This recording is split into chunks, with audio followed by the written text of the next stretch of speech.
1 जुलाई 2023 यानी कल दोस्तों, हमें कल ये मालूम पड़ता है कि जो लिंडर, जो एक बहुत ही फेमस जर्मन बॉडी बिल्डर और सोशल मीडिया इन्फ्लुएंसर थे, उनकी डेथ हो जाती है।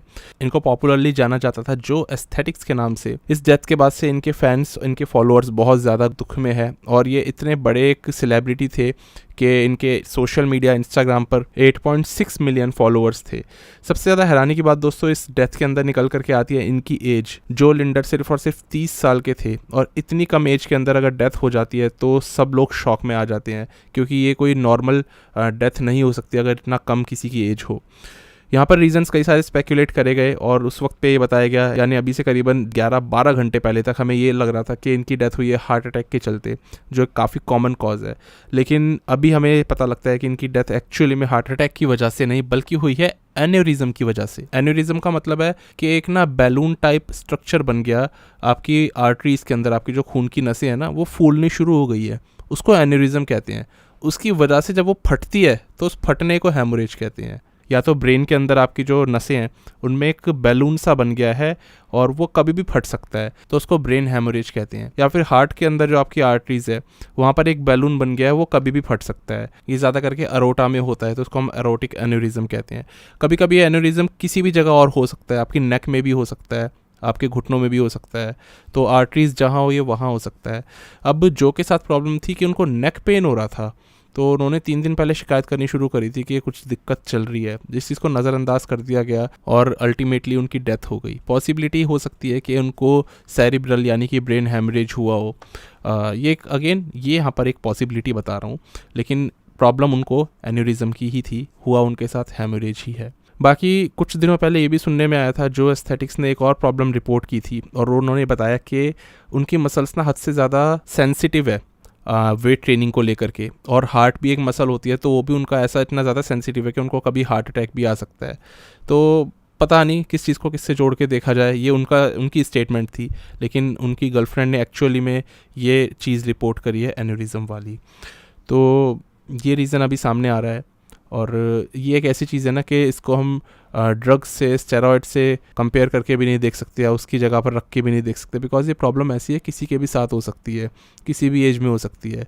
और जेनेटिक कंडीशन अगर जैसे कि इनके साथ में ये थी रेयर जेनेटिक कंडीशन मसल्स का सेंसिटिव होने वाली, तो ये भी किसी के साथ हो सकती है। बहुत अनफॉर्चुनेट इंसिडेंट हुआ और ऐसा हो गया इनके साथ में। जो एस्थेटिक्स जो थे दोस्तों, ये जाने जाते थे अपनी काफ़ी अलग किस्म की कला दिखाने के लिए। वो था इन मसल्स को, मसल फाइबर्स को जो चेस्ट में है ना उनको हिलाना। अब मसल्स तो कई लोग हिलाते हैं, आमतौर पे जब आप काफ़ी लो बॉडी फैट पे होते हो तो आप इस तरीके की चीज़ें कर लेते हो, लेकिन इतना ज़्यादा मसल फाइबर्स क्लियरली विजिबल हिलाना, सेपरेशन उनमें दिखना, ये वही करते थे।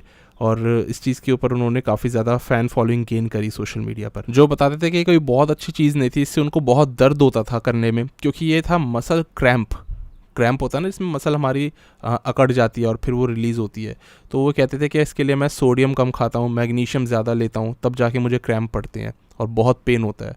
और ये एक्चुअली में इस तरीके से करते थे कि मसल इनकी टाइट करते थे, फिर उसको शोल्डर पीछे करते रहते थे, हाथ पीछे करते रहते थे, और मसल इनकी ना रिलीज़ होती थी, कुछ मसल्स होती थी रिलीज़, कुछ नहीं होती थी, तो ये क्रैम्प पड़ते थे। मसल एक नाचती थी इनकी, डांस करती थी।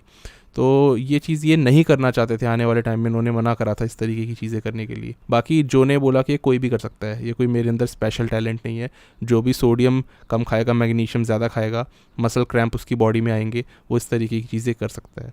तो इनके अलावा भी बहुत लोगों ने ऐसी चीज़ें करी हैं, लेकिन सबसे पहले इस चीज़ को फेमस करने वाले यही थे। तो फिलहाल काफ़ी पॉपुलर थे और काफ़ी आगे बढ़ते जा रहे थे अपने करियर में। बाकी कई शोज़ में कम्पीट भी कर रहे थे बतौर मेंस फिजिक एथलीट। तो करियर अच्छा जा रहा था, सब चीज़ें इनकी अच्छी जा रही थी, और अचानक से एक इतना बड़ा हादसा इनके साथ घट गया। तो बुरा हुआ, इससे ज़्यादा बुरा और कुछ नहीं हो सकता कि आपकी जान चली जाए। और इतनी ज़्यादा मासिव जब आपकी फ़ैन फॉलोइंग हो, मतलब हर जगह पर इनको लोग जानते थे। हर एक सोशल मीडिया सेलिब्रिटी के साथ में जब कभी ऐसा होता है तो उसकी फ़ैन फॉलोइंग इतनी ज़्यादा होती है कि सब लोग शॉक में आ जाते हैं, इधर उधर हर जगह पर वो इंसान कवर होना शुरू हो जाता है। तो ये बहुत बड़े सोशल मीडिया सेलिब्रिटी थे, एथलीट उतने बड़े नहीं थे, लेकिन सेलिब्रिटी होने के कारण इनकी पॉपुलैरिटी काफ़ी ज़्यादा थी और इसमें अब कुछ नहीं करा जा सकता। उम्मीद है इनके जो घर वाले हैं उनको इस चीज़ से उभरने की एक स्ट्रेंथ मिले और ये चीज़ ही बोल सकते हैं बिकॉज इतनी कम ये एज थी ना, 30 साल की उम्र। इसके अंदर कभी आप एक्सपेक्ट ही नहीं कर सकते हो कि एक इंसान की नेचुरल डेथ भी हो सकती है, बट ऐसी रेयर कंडीशन हो अगर, या फिर ये इस तरीके का हैमरेज हो जाए तो फिर क्या ही कर सकते हैं। तो बहुत अफसोस वाली बात है। बस दोस्तों, इसमें अब ज़्यादा कुछ बोलेंगे नहीं, वीडियो को ख़त्म करते हैं। आप लोगों का किस तरीके से आप लोगों की लाइफ पे जो एस्थेटिक्स यानी कि जो लिंडर ने इम्पैक्ट किया मुझे बताना। क्या आप लोग भी कभी इनसे इंस्पायर हुए हो किसी एक टाइम पे इनकी तरह फिज़ीक बनाने के लिए? क्योंकि यही होता है एक इम्पैक्ट किसी भी बॉडी बिल्डर, किसी भी सेलिब्रिटी का आम जनता पर, और इसी तरीके से लोग उनको याद रखते हैं। इनकी गर्लफ्रेंड ने कहा कि बस आप उनको याद रखना जो एस्थेटिक्स की तरह, इनका यही नाम था और बहुत ही अच्छे पर्सन थे, इनक्रेडिबल पर्सन थे ये। तो होता है दोस्तों, अनफॉर्चुनेट इंसिडेंट है, बट हम इसमें कुछ नहीं कर सकते हैं। बस दोस्तों, अभी के लिए यही था इस वीडियो में। आपके जो भी विचार हो आप नीचे लिखना, और आप इनको किस तरीके से याद करते हो अपनी ज़िंदगी में मुझे बताना। बस दोस्तों, अब अगली वीडियो में मिलते हैं।